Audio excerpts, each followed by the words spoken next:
Since the dawn of humanity, secrets have captivated our imaginations. Hidden societies, untold mysteries, and veiled messages encoded within the very fabric of history create a magnetic aura that calls out to our deepest curiosity. But what if I told you that, after the resurrection of Jesus, his disciples might have formed a secret group? A clandestine movement that had to operate in the shadows, safeguarding knowledge too powerful to fall into the wrong hands. Could such a group have existed? And, if it did, could we still trace their presence in the annals of history? To explore this possibility, we must first immerse ourselves in the turbulent era that the early followers of Christ inhabited. The first century, a time of persecution and fear, was a hostile environment for anyone daring to follow Jesus' teachings. After the crucifixion, the apostles faced a grim reality. They were branded as heretics by traditional Judaism and seen as potential troublemakers by the Roman Empire. This situation pushed them into hiding, forcing them to find covert ways to continue spreading their message without drawing unwanted attention.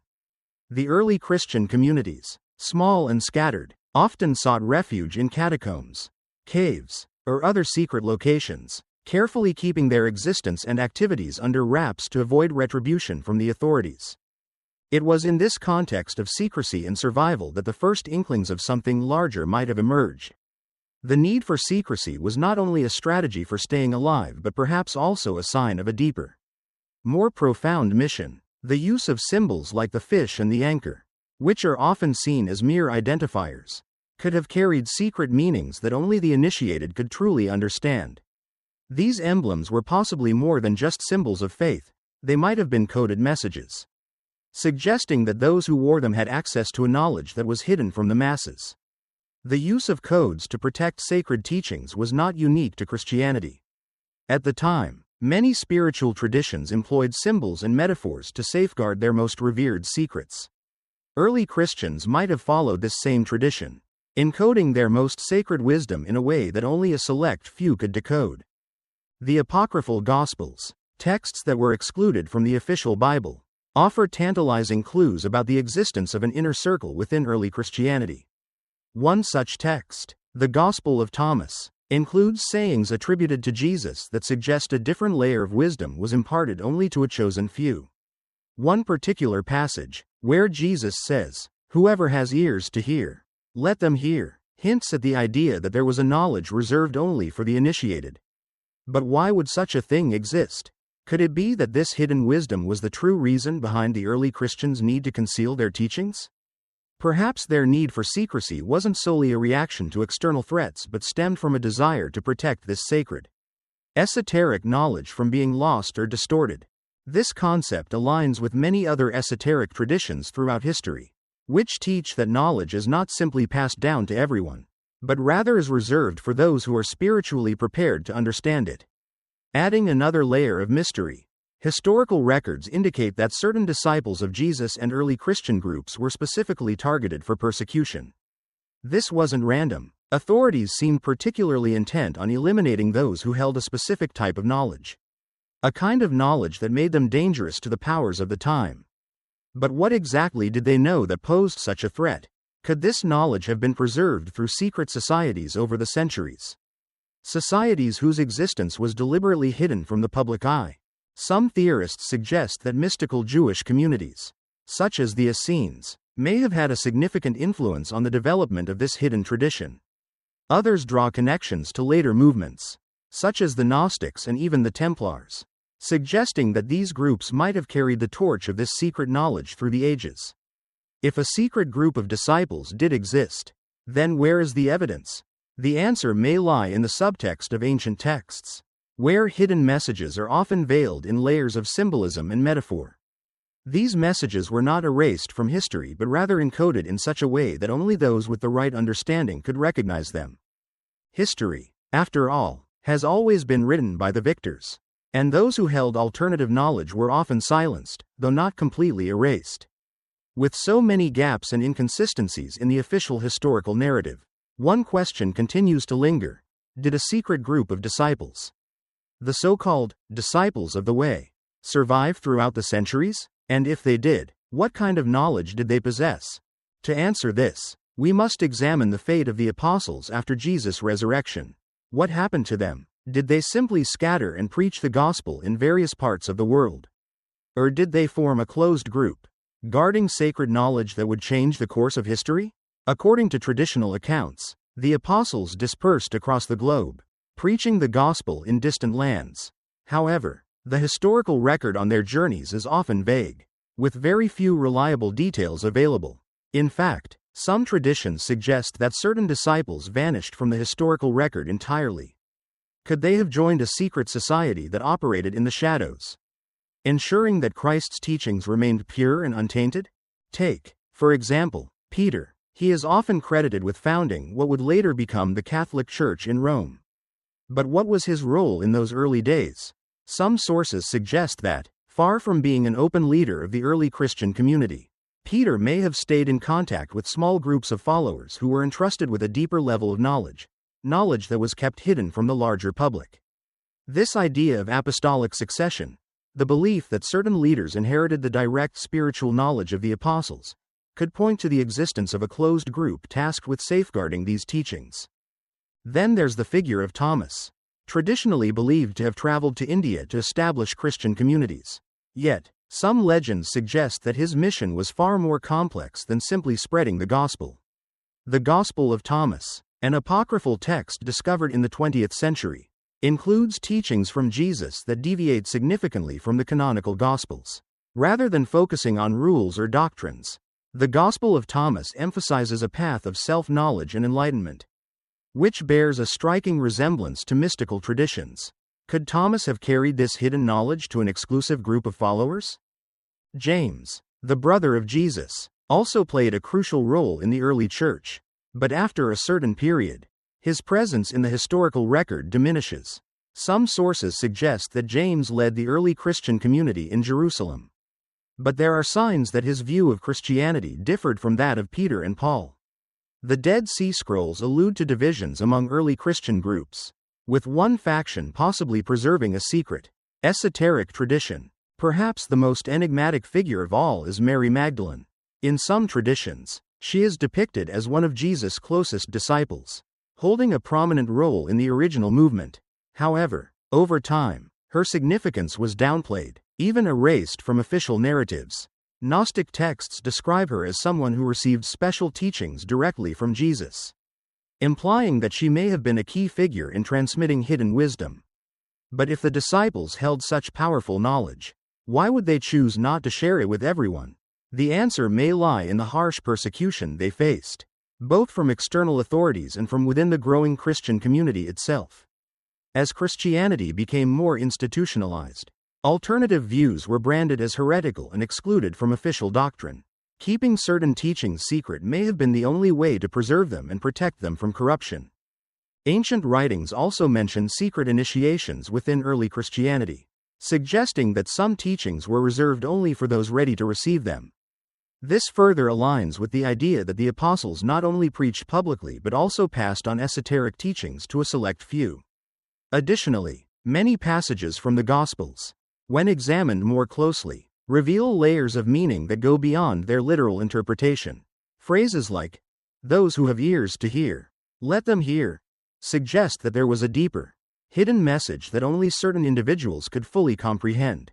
The Apostle Paul's writings also support this theory, as he frequently speaks of mysteries and hidden wisdom, reserved for those who were spiritually ready to receive it. Although mainstream Christianity later interpreted these references as metaphorical, it is possible that Paul was speaking about actual teachings that were only accessible to a privileged few. So, what does all of this tell us? Could it be that the disciples of the Way formed a hidden network? One that preserved sacred knowledge that could fundamentally alter our understanding of Jesus and his message? Or are these simply coincidences? The interpretations of scholars looking for meaning in a complex and fragmented history? The search for the truth continues. As we look at the story through a modern lens, we are confronted with numerous gaps in history. And these gaps, although unsettling, invite us to ask more questions. If there truly was a hidden knowledge, what would it have contained? What might Jesus have taught to a select group of disciples? And why was this knowledge kept so hidden from the general public? To understand the significance of this question, We need to dig deeper into the forbidden texts and the clues left by esoteric traditions throughout history. After all, if there was indeed a secret society operating among the early followers of Jesus, its greatest treasure would not have been political power or social influence, but a profound wisdom capable of transforming humanity's understanding of the world. If a secret group existed among Jesus's early disciples, what could have been its true purpose? What knowledge were they so determined to preserve, knowledge that could not, or should not, be shared with the public? To unravel this mystery, we must look beyond the conventional religious texts and explore alternative sources, which suggest that Jesus may have imparted esoteric teachings to a small, elite group of followers. Many have argued that Christ's message was meant to be simple and accessible to everyone. However, upon a more careful analysis of the Gospels, it becomes clear that Jesus indicated on several occasions that certain teachings were not intended for all. In the Gospel of Mark, for example, Jesus tells his disciples, "To you has been given the mystery of the kingdom of God, but to those on the outside, everything is said in parables." This statement suggests a clear distinction between what was meant to be taught publicly and what was privately shared with those closest to him. This idea of dividing knowledge into public and private spheres is not unique to Christianity. In fact, it is a common thread running through ancient spiritual traditions, whether in Egypt, Greece, or even in Judaism, where there existed mystery schools, secretive institutions where only the initiated could gain access to deeper, sacred truths. Could it be that Jesus's disciples were part of such a tradition? The discovery of the Gnostic Gospels in Nag Hammadi in 1945 presents a compelling argument in favor of this idea. Among these texts, the Gospel of Thomas stands out, offering a portrayal of Jesus not as one who preached dogma, but as one who guided his followers toward inner enlightenment. One of the most mysterious and thought-provoking passages in the Gospel of Thomas says, "Those who seek should continue seeking until they find. When they find, they will be disturbed. When they are disturbed, they will marvel, and then they will reign over all." This passage seems to suggest that true spiritual awakening is a transformative, even unsettling, process, one that requires deep introspection and effort, a stark contrast to the blind faith that would later dominate the church. Another fascinating document, the Gospel of Mary Magdalene, presents a picture of Mary as someone who received special, secret teachings directly from Jesus. In this text, the other disciples, particularly Peter, question her authority, with Peter asking, "Did the Savior really say these things to a woman?" This moment hints at a deeper tension within the early Christian movement, one where the possession of true, hidden knowledge was in dispute.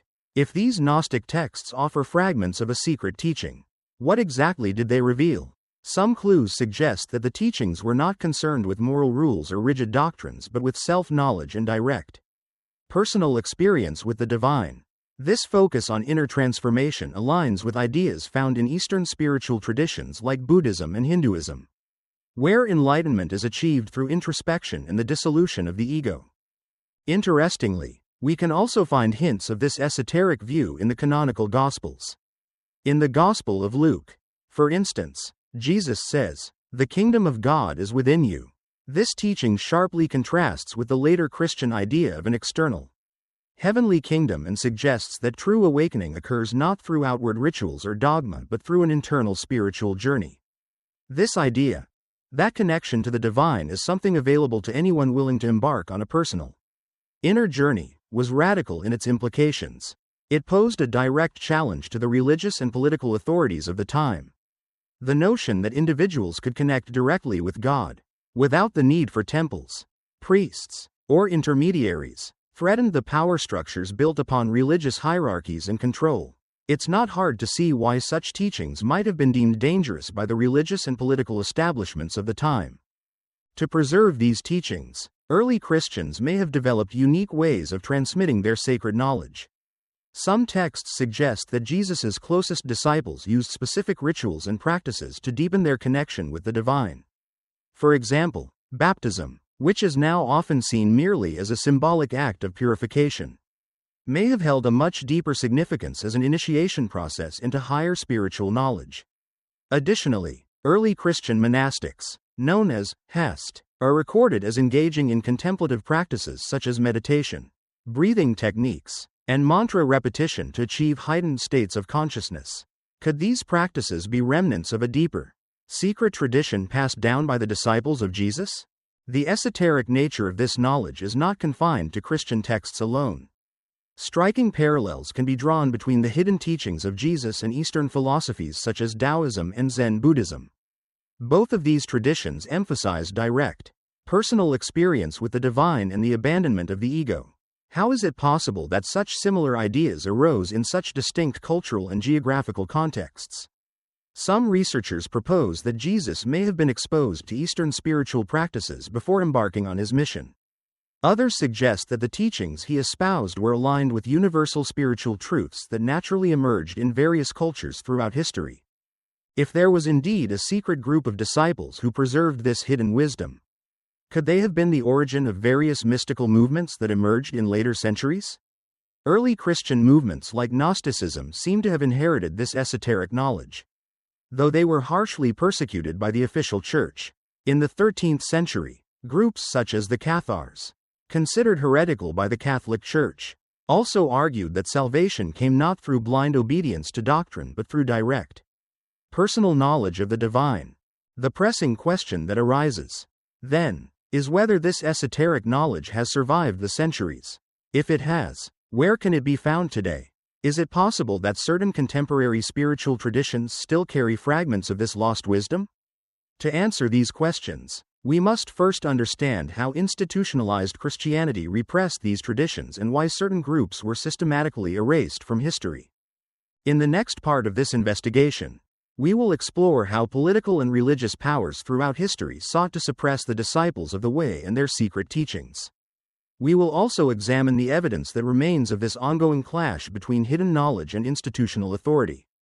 Throughout history, whenever a group has held knowledge that challenges the prevailing power structure, it has faced persecution. The early Christians, especially those who preserved esoteric teachings, were no different. The persecution of early Christians is well documented.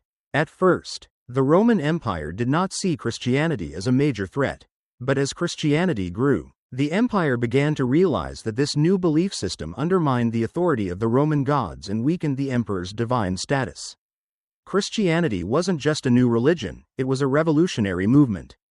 But what if the persecution wasn't aimed at Christians in general? What if specific groups within early Christianity were targeted because they preserved this esoteric knowledge? One of the earliest and most significant cases of persecution was the death of James, the brother of Jesus. According to historical sources, James was executed by order of the high priest Ananias. James was a key leadership figure in the Christian community in Jerusalem, and some traditions suggest that he possessed special knowledge about the deepest teachings of Jesus. His death may have been an attempt to eliminate a particular strand of Christianity that was still closely tied to Jewish traditions and possibly held esoteric secrets. However, the most significant efforts to suppress Christianity's hidden teachings came in the 4th century when Emperor Constantine adopted Christianity as the official religion of the Roman Empire. This seemingly triumphant moment for Christianity marked the beginning of a more systematic suppression of alternative teachings. In 325 AD, the Council of Nicaea was convened by Constantine. This council, which brought together Christian leaders to define an official doctrine, became a turning point. What happened when a single doctrine was chosen? Everything that did not fit into it was eliminated. Many texts considered heretical, including the Gnostic Gospels, were excluded from the Bible. Texts like the Gospel of Thomas, the Gospel of Mary Magdalene, and the Gospel of Philip contained ideas about a personal, individual path to enlightenment, ideas that threatened the hierarchical, institutional nature of the emerging church. These teachings were dangerous to the church because they challenged its control over the religious narrative. In 2006, a remarkable discovery took place, one that completely altered the traditional understanding of Judas Iscariot. Instead of being viewed as a mere traitor, Judas was reimagined in an ancient text as someone entrusted with secret knowledge. A disciple who was specifically instructed by Jesus to hand him over, in order to fulfill a divine plan. This radically shifts the role of Judas and opens up the possibility that there existed a select circle of disciples, a group who understood teachings far beyond what the canonical Gospels ever recorded. But how did the Church manage to suppress such profound knowledge, keeping it hidden from the world for so long? The answer lies in the calculated and systematic repression of any heretical ideas that threatened the Church's control. Over the centuries, whenever a group attempted to revive these esoteric ideas from early Christianity, they were brutally persecuted. A prime example of such a group were the Cathars, a medieval Christian sect that claimed to possess secret, hidden knowledge about the true message of Christ. They believed the material world was an illusion and that true salvation could only be attained through inner spiritual knowledge. Their beliefs bore a striking resemblance to the teachings of the Gnostics, who espoused similar views centuries earlier. The Church could not allow such a radically different interpretation of Christianity to flourish, especially one that encouraged followers to look within themselves for enlightenment instead of relying on external religious authority. In 1299, Pope Innocent III launched a crusade against the Cathars, exterminating their communities in the south of France. It's said that their sacred books and manuscripts were burned, possibly destroying any remnants of the ancient knowledge they had preserved. But the Cathars weren't the only ones to face such persecution. Another powerful group, the Knights Templar, also became victims of a ruthless campaign to erase their influence and teachings. The official history states that the Templars were simply knights who protected Christian pilgrims traveling to the Holy Land. However, evidence suggests that the Templars were far more than just warriors. They are believed to have possessed secret teachings, mystical rituals, and knowledge that may have been directly linked to the hidden wisdom of early Christianity. In the early 14th century, King Philip IV of France, seeking to consolidate his power, accused the Templars of heresy. Many were arrested, tortured, and executed. The once powerful order of knights was decimated, but the secrets they guarded remained elusive.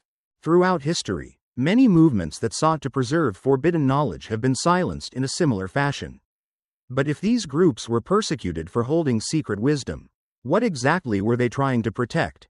Was it merely an alternative interpretation of Christ's teachings? Or was there something far deeper at play?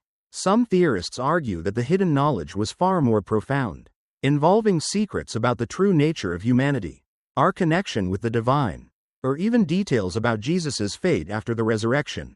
Perhaps it included the truth about his lineage or his connections to other ancient spiritual traditions.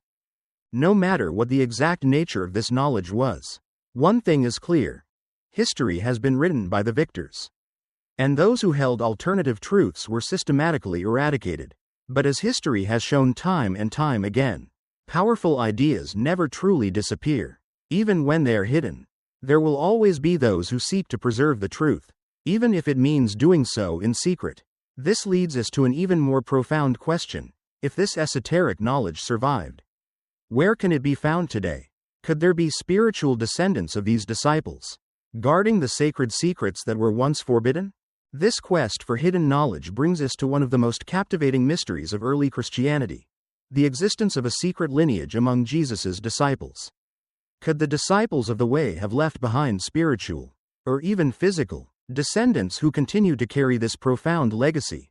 If the disciples truly preserved secret knowledge, the logical question arises: did they pass it down through the generations?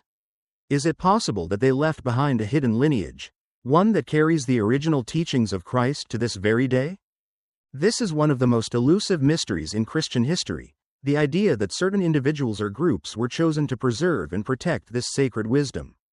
This concept has resurfaced throughout history, appearing in various traditions, and it is especially tied to the figure of Mary Magdalene. Over the centuries, the image of Mary Magdalene has been profoundly altered and distorted by mainstream Christian tradition. However, the apocryphal Gospels, particularly the Gospel of Mary Magdalene, portray her in a vastly different light.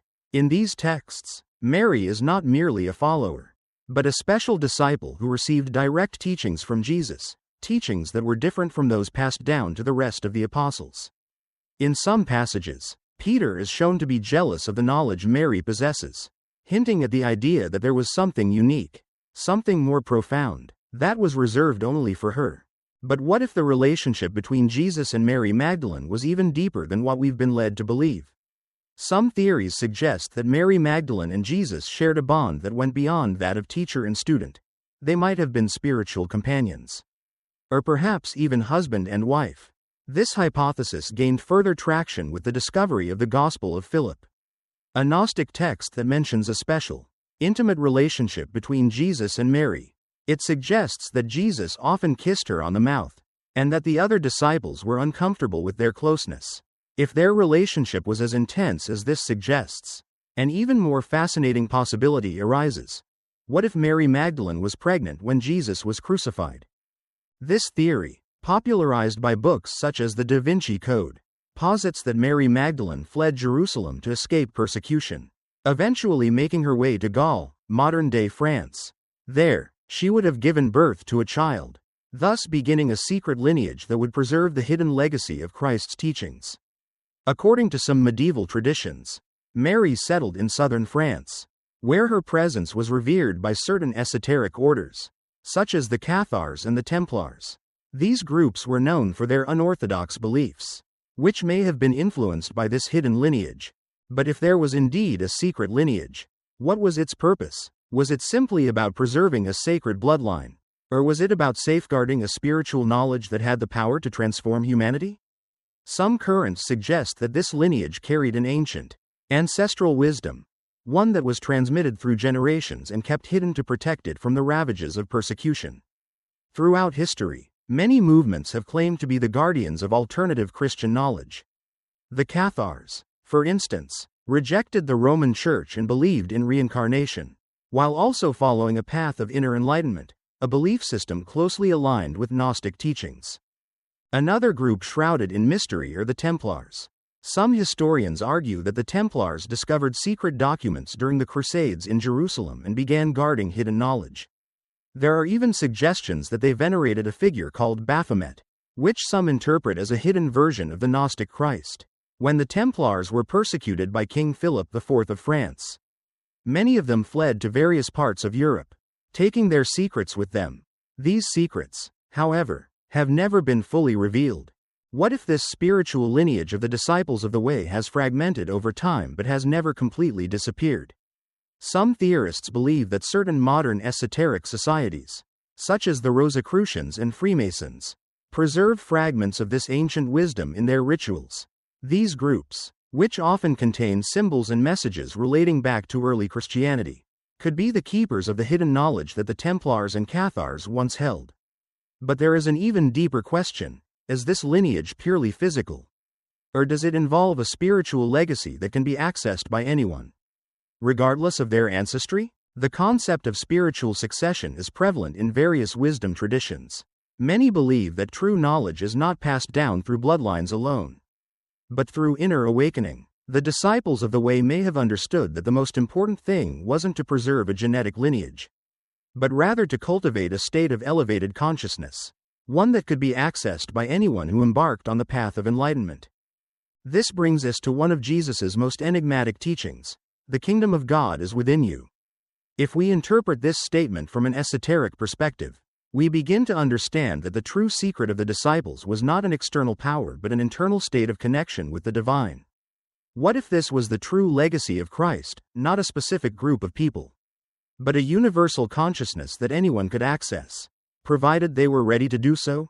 But if this concept is so powerful, why has it been suppressed? Why have certain groups been persecuted throughout history for believing in the possibility of a direct connection with the divine? The answer may lie in the need for control. Since ancient times, large religious institutions have maintained their power by asserting that only they possess the true path to God. The notion that any individual could awaken spiritually without the need for intermediaries challenges this authority and threatens the very structure of control. If the hidden lineage of the disciples of the way has survived, it may be that these spiritual truths are still with us today, waiting for those who are ready to discover them. The mystery of whether the sacred knowledge once protected by early Christian disciples still exists, either in a physical form or as a spiritual legacy, remains one of the most compelling questions in the quest for hidden truths. Could the teachings they preserved still be accessible to those who truly seek them with sincerity and dedication? The real issue lies in whether this knowledge has been preserved or fragmented over time. scattered across history into the many traditions that have emerged since. What's clear is that there is no easy answer. The search for lost wisdom is ongoing. And the path is anything but straightforward. To uncover the possible truth, we must look deeper into the esoteric practices and rituals that the hidden disciples of the early Christian movement might have passed down through the centuries. Could these forgotten rituals still exist within ancient texts or be guarded by secretive spiritual groups that have carefully maintained these traditions throughout time? The journey to reclaim this lost knowledge leads us to a crucial question. What really took place during the hidden meetings of these disciples? What secret teachings and rituals did they pass on only to the chosen few, those initiated into their inner circle? If the disciples of the way truly were a secret society, as some scholars propose, then how did they preserve and transmit the wisdom entrusted to them by Jesus? Were there specific rituals, sacred practices, and rites of initiation that allowed only the worthy to receive this knowledge? To answer these questions, we must sift through the fragments of history, examining the forbidden texts that were deliberately erased or hidden by the official church traditions. Within these gaps in history, there may still be clues waiting to be uncovered. Many esoteric societies that claim to trace their origins back to the earliest Christians, those who are said to possess ancient knowledge about Jesus' teachings, adopted rituals, symbols, and practices that potentially hark back to the earliest followers of Christ. These hidden teachings were not merely preserved in books, but also in sacred ceremonies and secret codes passed down through generations. To explore this possibility, we must look at some of the most intriguing rites practiced by these disciples, including secret baptisms, initiation ceremonies, and hidden symbols that may offer insight into the spiritual lineage that has carried these teachings forward. Baptism, one of Christianity's central rituals, offers an interesting starting point.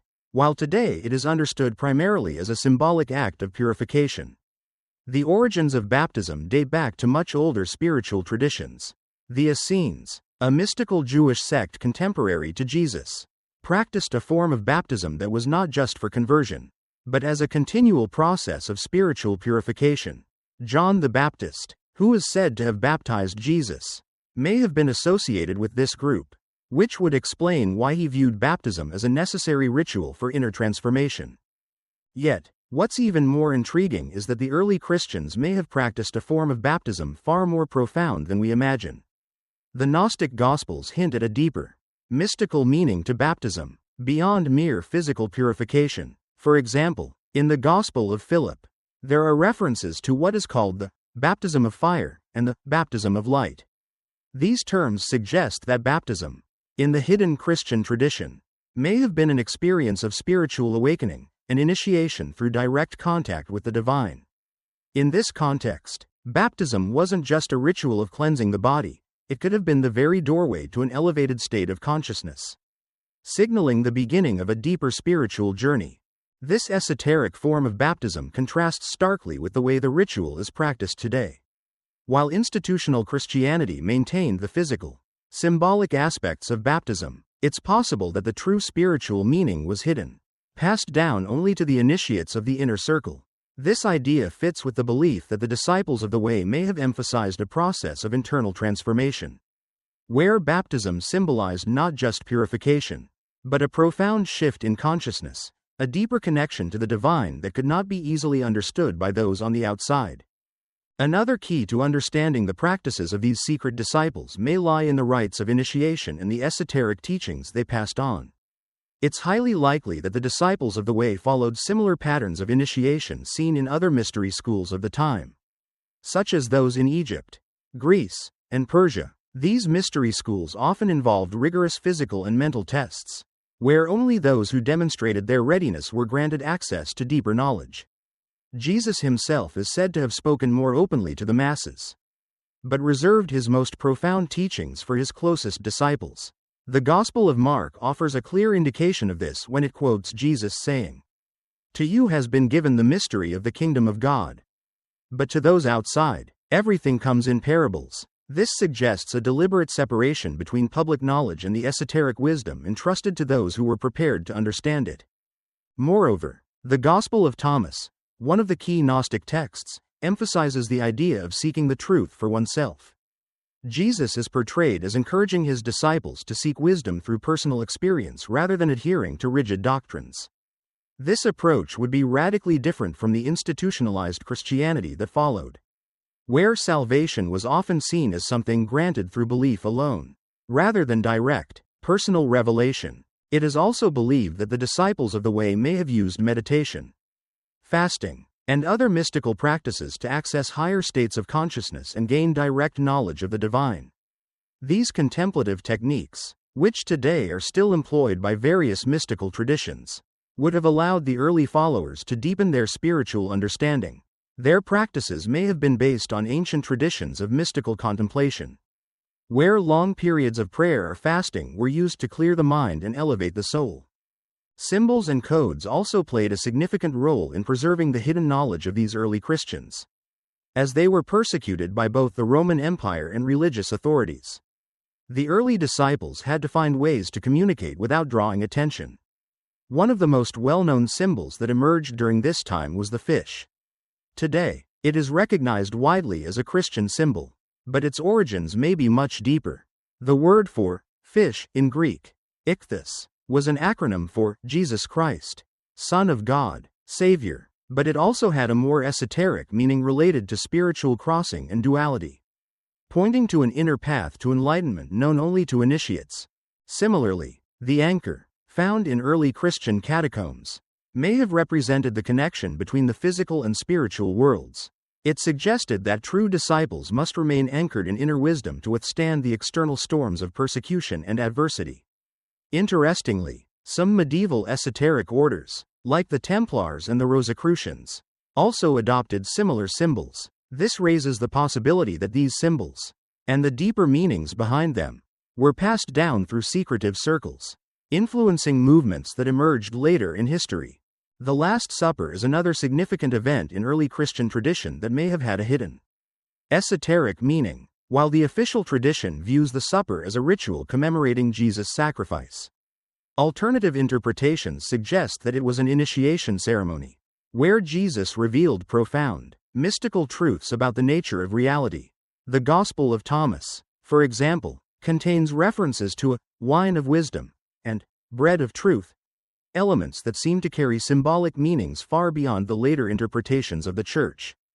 Some theories propose that the original Last Supper could have been an initiation rite, where participants underwent a spiritual transformation and were elevated to a new level of consciousness. If the disciples of the Way truly practiced these secret initiation rituals, what happened to them? Were they completely lost to history? Or have they been preserved in some form in later spiritual traditions? Some esoteric groups claim that they have continued to practice these rites, albeit hidden within symbols and rituals of later spiritual movements. These teachings, disguised over time, may still be influencing modern movements, though their origins are now obscured. As we explore these ancient practices, we must ask, do the teachings of the disciples of the Way still influence us today? Are their spiritual descendants of these rituals still active, continuing to guide seekers toward the truth?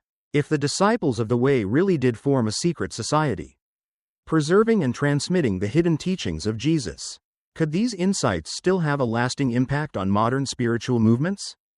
The questions that remain are profound. Can the ancient wisdom of these hidden disciples be recovered? Is it accessible only to a select few? Or is it something that anyone can tap into? Should they be ready for it? The answers may be out there, hidden in plain sight, scattered through the centuries, waiting for those with the eyes to see and the courage to seek the truth. Could fragments of this ancient tradition still be influencing modern spiritual practices, groups, and religions today? History has consistently shown us that knowledge, no matter how suppressed or persecuted, rarely ever disappears completely. Instead, it finds ways to survive, whether through symbols, coded texts, or oral traditions passed down from generation to generation. Secret knowledge often hides in plain sight, waiting to be uncovered. The tradition of the secret disciples, the disciples of the Way, could very well have endured in a similar fashion, perhaps preserving its sacred teachings in ways that remained elusive to the larger public. This journey of rediscovery was given new life with the resurgence of interest in apocryphal texts and the significant archaeological discoveries made in the past few centuries. The Dead Sea Scrolls and the Nag Hammadi Library are perhaps the most well-known discoveries that have dramatically changed our understanding of early Christianity. These discoveries uncovered Gospels and Gnostic texts that had been deliberately suppressed by the Church. Texts such as the Gospel of Thomas, the Gospel of Mary Magdalene, and the Gospel of Judas offer an entirely different perspective on Christ's message, one that aligns more closely with mysticism than traditional doctrine. They focus on inner knowledge, the awakening of consciousness, and a path to personal enlightenment, concepts that are deeply embedded in esoteric teachings and resonate with the idea of a closed circle of disciples who preserved and guarded sacred knowledge. This raises the pivotal question: if this ancient knowledge has been concealed for so long, can it still be preserved in any form today? Are there modern groups or movements that continue to protect and practice aspects of this hidden wisdom? Many esoteric societies throughout history have claimed to be connected with the secret knowledge of Christ and his early disciples. Among them, groups such as the Templars, the Cathars, the Rosicrucians, and certain branches of Freemasonry stand out as particularly significant. The Cathars, for example, were a medieval Christian group that held beliefs fundamentally different from those of the Roman Church. They rejected materialism, believed in reincarnation, and emphasized a path of inner purity and spiritual awakening. These beliefs placed them directly at odds with the mainstream church, and as a result, they were mercilessly persecuted and eradicated in the 13th century. Some theories suggest that they represented the last remnants of a spiritual lineage initiated by the disciples of the Way, preserving ancient teachings that the church sought to destroy. Similarly, the Knights Templar, a powerful military order from the Middle Ages, were accused of heresy in the 14th century. Among the accusations against them was the claim that they practiced secret rituals that diverged significantly from those of the traditional church. According to some legends, the Templars discovered ancient documents in Jerusalem, documents that may have contained lost knowledge related to Jesus and his teachings. These texts, possibly containing esoteric truths, may have been kept hidden, passed down through the Templars and preserved under the veil of secrecy. The Rosicrucians, an esoteric society that emerged in the 17th century, also claimed to possess knowledge about spiritual transformation. Their teachings about enlightenment and personal growth closely mirrored the Gnostic doctrines attributed to the hidden disciples of Jesus.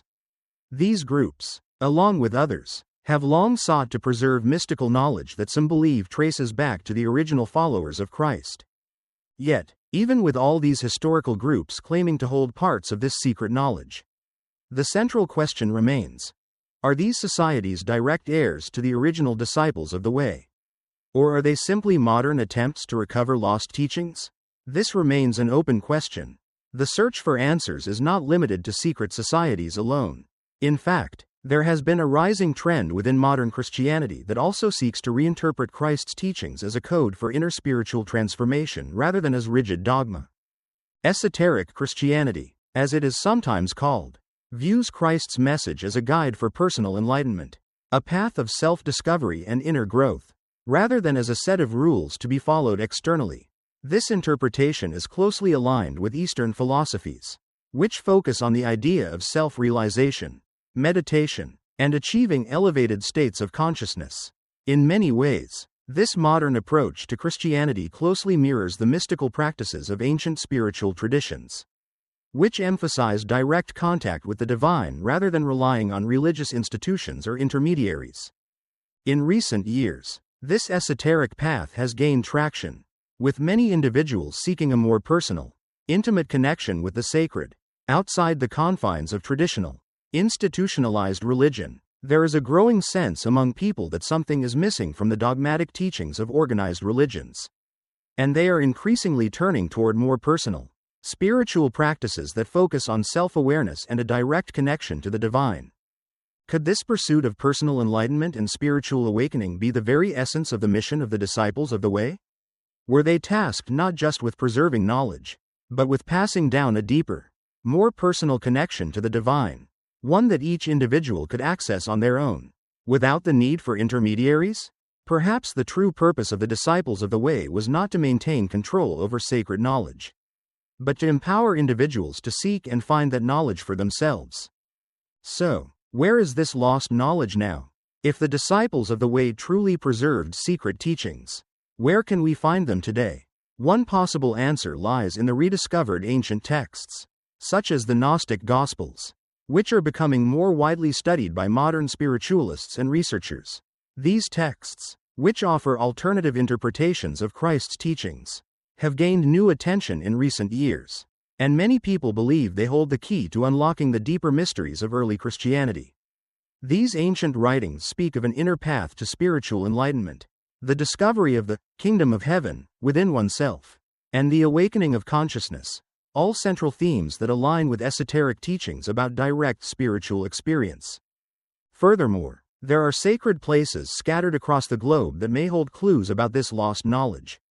The catacombs of Rome, for instance, contain enigmatic symbols left by early Christians, some of which may have hidden esoteric meanings. The Qumran caves, where the Dead Sea Scrolls were found, may also hold secrets about the ancient teachings of the Essenes, a group that might have had direct contact with Jesus and his disciples. The Cathar ruins in southern France, where the last remnants of a hidden Christian lineage were allegedly destroyed, could also contain clues about this lost spiritual legacy. Even medieval cathedrals, such as the famous Chartres Cathedral, are believed by some to contain secret symbols and hidden messages that may be linked to ancient spiritual knowledge. 52-18. Very close to what the Gnostic Gospels suggest, Freemasonry. Some Masonic traditions refer to a quest for the light which may be related to the ancient esoteric teachings of Jesus and his disciples. If these groups have preserved parts of this knowledge, a new question arises: why haven't they revealed the truth to the world yet? The silence and the need for secrecy. If this secret society truly exists, there is a reason for its discretion. Many mysteries and hidden knowledge have been erased from history for a simple reason: the fear of the 52-57. Power they could bring to humanity. Knowledge liberates. If the esoteric teachings of the disciples spoke about a direct connection with the divine without the need for intermediaries, this threatens the structure of large organized religions. The pursuit of hidden knowledge. Since ancient times, any doctrine that challenged the control of religious and political institutions has been suppressed. The preparation of humanity. Some esoteric traditions suggest that hidden knowledge can only be revealed when humanity is ready to understand it. In 53-36. Not use it in a destructive way. If the disciples of the way still exist as a secret society, it may be that they are waiting for the right time to reveal their teachings to the world. But are there signs that this moment is approaching? The signs of a new spiritual awakening. In recent years, we have seen a growing interest in spirituality outside of traditional dogmas. More and more people are seeking answers beyond organized religions, exploring concepts of enlightenment, consciousness expansion, and direct connection with the 54-13. Divine rediscovery of the lost Gospels. With the advancement of archaeology and historical research, apocryphal texts such as the Gospel of Thomas and the Gospel of Mary Magdalene are being studied like never before. The growth of alternative spiritual traditions. Many modern spiritual schools talk about the awakening of consciousness and the search for the kingdom of heaven within us, echoing the teachings of the hidden disciples. The interest in secret societies. People are becoming increasingly curious about what might be 54-50. Hidden behind orders such as the Templars and the Rosicrucians. The advancement of science and spirituality. Discoveries in quantum physics and neuroscience are starting to validate concepts that were previously only spiritual, such as the idea that reality is shaped by consciousness. If all of this is part of a larger movement, it could be a sign that the knowledge of the disciples of the way is beginning to re-emerge. What does this mean for us? If this lost knowledge truly exists and is beginning to re-emerge, the big question 55-25. Is what can we do with it? Seek truth beyond dogmas, not to simply accept the official version of events, but to explore the various texts, traditions, and evidence that have been forgotten. Develop inner spirituality. If the hidden disciples spoke about an inner enlightenment, this means that each of us can seek this awakening, understanding that history was manipulated, recognizing that much of what we were taught about Christianity may have been shaped to serve specific interests. Explore hidden knowledge. Apocryphal texts. Esoteric 56-08. Teachings and hidden symbols may contain clues about what really happened. If the disciples of the way still exist in some form, be it as a secret society or as a spiritual lineage, this means that their knowledge may be available to those who are ready to find it. The final question is, are we ready for this truth? The mystery is not yet over. Perhaps the key to the answer is closer than we think. After all, if the kingdom of heaven is within us, maybe the secrets of the disciples of the way are too.